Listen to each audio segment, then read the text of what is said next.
All right, cello people, we are heading on to page 10 now, and we are playing number 23 called Let's Read D.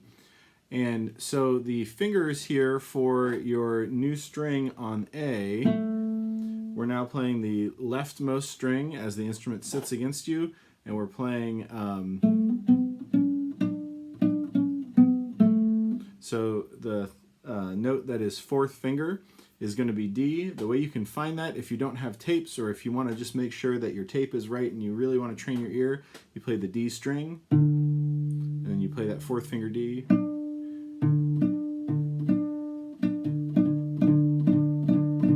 And they should match at the octave, just like we did with D or G and the G string.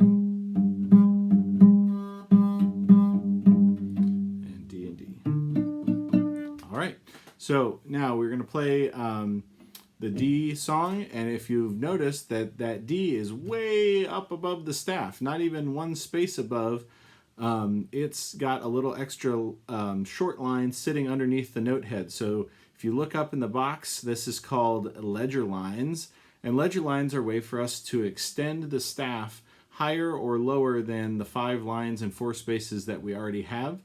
And this is helpful because a lot of instruments have more than an octave and a third range, which is what the staff gives us. So we have these fake ledger lines only when we need them so that they don't confuse your eyes. And our D now sits 2 spaces above the staff. So there's line 5, there's a note that would be in the space, there's a note that's on the line, and now D is up above that first line. So fourth finger on the A string will be our D. Here we go. Here's our slow tempo for this one. Ready, play.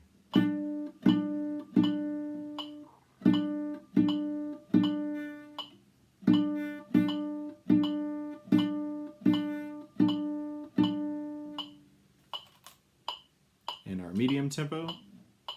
Ready, play.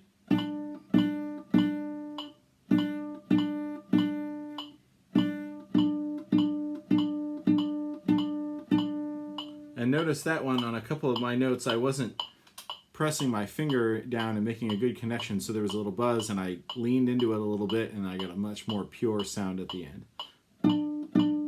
Like that.